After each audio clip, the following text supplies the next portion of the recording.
सती कथा मुख्य रूप से राजा दक्ष और उनकी पुत्री सती की कहानी पर आधारित है।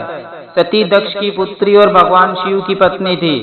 दक्ष के साथ भगवान शिव का संबंध कभी भी अच्छा नहीं रहा। दक्ष शिव को पसंद नहीं करते थे और यह विवाद उनके पारिवारिक संबंधों में तनाव का कारण बना। राजा दक्ष एक प्रमुख और प्रभावशाली राजा थे। उन्होंने एक बार एक बहुत बड़े यज्ञ का आयोजन किया। इस यज्ञ में उन्होंने भगवान शिव को निमंत्रित नहीं किया। यह कदम सती के लिए अत्यंत दुखद था, क्योंकि वे भगवान शिव की पत्नी थी। सती अपने पति शिव की अनुपस्थिति को सहन नहीं कर पाई और यज्ञ में शामिल होने के लिए अपने पिता के घर चली गई। जब सती यज्ञ में पहुंची तो उन्होंने देखा कि वहां भगवान शिव की निंदा की जा रही थी। ये दृश्य उन्हें बहुत पीड़ा पहुंचाने वाला था।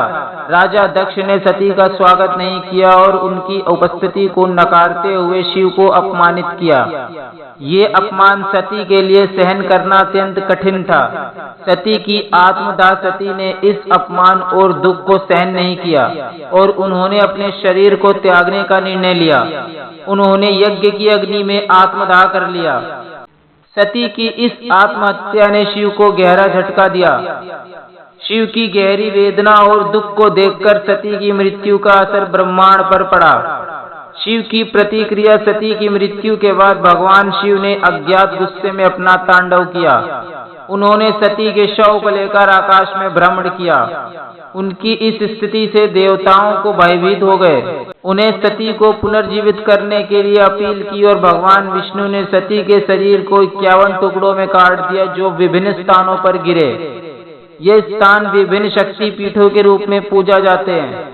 सती का पुनर्जन्म सती के शरीर के विखंडित होने के कारण उन्हें हिमालय पर्वत पर हिमालय की रानी हिमावती के रूप में पुनर्जन्म मिला। इस समय उनका नाम पार्वती रखा गया। पार्वती ने भगवान शिव से पुनः विवाह किया और उनके साथ एक सुखी और समृद्ध जीवन बिताया। सती कथा का धार्मिक और सांस्कृतिक महत्व बहुत अधिक है। ये कथा एक और जहाँ सती की भक्तिपूर्ण समर्पण की कहानी है, वहीं दूसरी ओर ये समाज में महिलाओं के सम्मान और आत्ममूल्य की भी कहानी प्रस्तुत करती है। ये कथा सिखाती है कि किसी भी व्यक्ति को खुद को बलिदान करने की बजाय अपनी स्थिति को समझने और उसके समाधान की कोशिश करनी चाहिए।